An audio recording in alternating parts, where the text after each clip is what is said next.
Hi guys, this is Mrs. Brown from Research Triangle High School, and in today's style book we're going to be looking at the second part of our punctuation series, the quotation mark.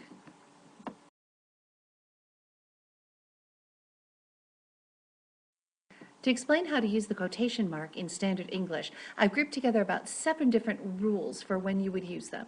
The most common way of using quotation marks is when you're repeating someone's exact words. You're actually quoting them. That's where the term comes from.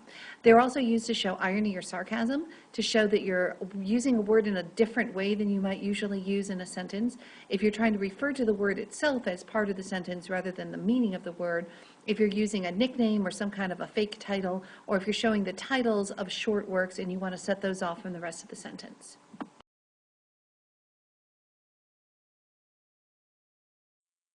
When quoting people in dialogue, the most important thing to remember is that if you're going to use quotation marks, it has to be exactly the words that the person said. You can't paraphrase it, you can't change things, you can't fix up the spelling or the word order. It's got to be exactly what happened. So that bee just stung me has got to be the exact words that Logan said. And then he said, I hate bees, not I hate that bee. It's got to be exactly perfect if you're going to use a quotation.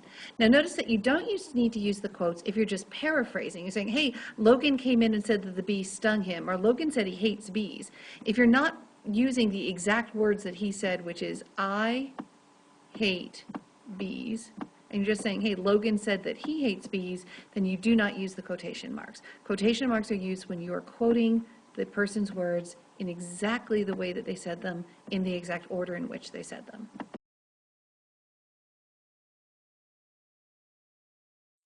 Quotation marks can also be used in writing to get across a sense of irony or sarcasm. If you think, for example, that your friend is going out to the mall to buy some new clothes and just hang out, you might say, she's meeting her friends at the mall to study. Yeah, I don't think I'm meeting a study group if they're meeting at the mall. Or you might say, watching TV is not usually homework, even if it is an educational program.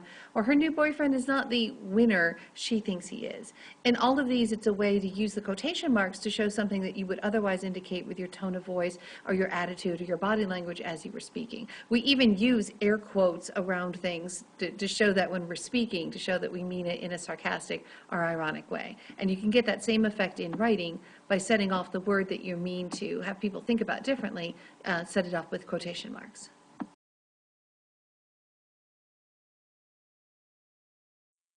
If you're trying to show the reader that you're using a word or a phrase in an unusual way, you can also use quotation marks to set that apart. In Boston, a water fountain is called a bubbler, and you use the quotes to say that, hey, this is a different kind of word or phrase than we might use. The police arrested some Occupy protesters today. And notice the quotation here just indicates to the reader that you're not using the word in the same sense that you might normally use it.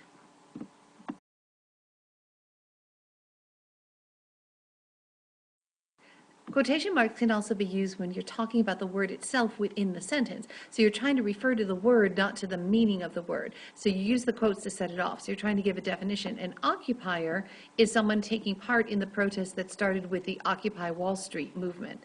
Or the word like is used too often in teenagers' speech. Teenagers say, well, I like this over here, and then he like did this, and then we like went over here, and then I like didn't know what to say to my mom, and then she goes like, you know, when you hear that word like. So you use the quotation marks here to show that you're not using the word like as the meaning of the sentence, you're referring to it the way other people would use it. Or if you're trying to say, many people confuse the words there and there, the quotation marks here help you to see that you're referring to the specific word within the sentence, not using it as its associated meaning.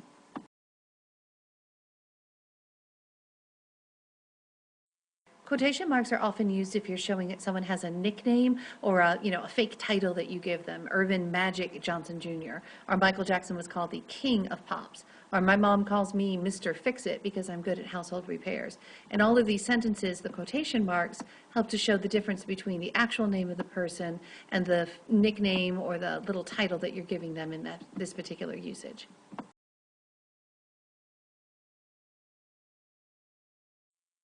If you're writing a sentence where you want to give the title of something that's a shorter piece of work, you use quotation marks to set off those titles. So that includes things like short stories, where you would say, we read The Lottery by Shirley Jackson, and that you set off the title, The Lottery, with the quotes, or the title of a specific song, I Love Diamonds by Rihanna, or a poem, The Road Not Taken is my favorite Robert Frost poem.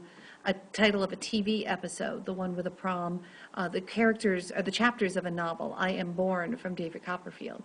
Notice that if you're typing, you can also italicize the title as a way to set it apart from the rest of the sentence, but you never ever use both in the sentence. If you're going to separate it, you use either the quotation marks, and if you're writing, that's useful particularly if you're writing by hand, but if you're typing on a computer, you can just separate it by showing it in italics as well.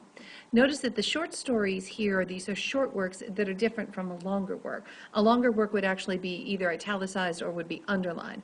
Short works get the short marks, the little quotations, and longer works would get the long full line.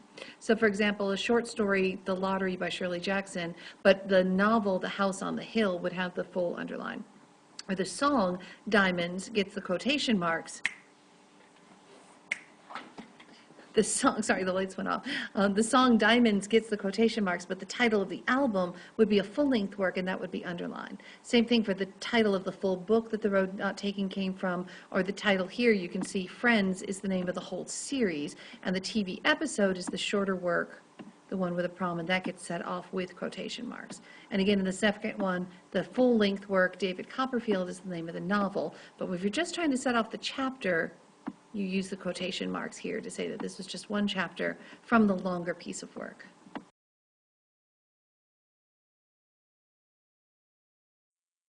Now, there are some tricks that can happen with quotation marks. Let's say that you're quoting someone who's quoting someone else. How do you set that off?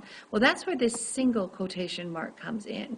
So if your friend Jerry comes up, you're trying to say what your friend Jerry said to you. So your friend Jerry comes up to you and says what your other friend said.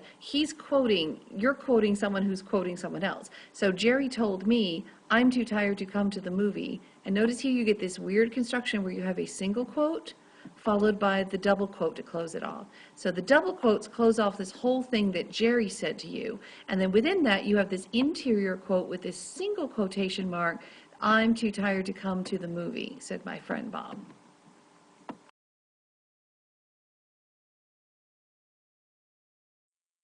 Now here's another little trick with quotation marks that's really easy to fix but kind of hard to catch all the time. Periods always go inside of an end quotation mark. So if you're ending your sentence with a quotation, you have that period at the end. The period goes first, then the quotation marks happen, not the opposite. You wouldn't put your period out here after the quote. And a lot of people get confused by this, but this is how the MLA style wants it done. I like to stop at Starbucks before school. Notice the period goes inside the final quotation mark. So it's a tiny little thing, but it can really help make your writing just that much more professional.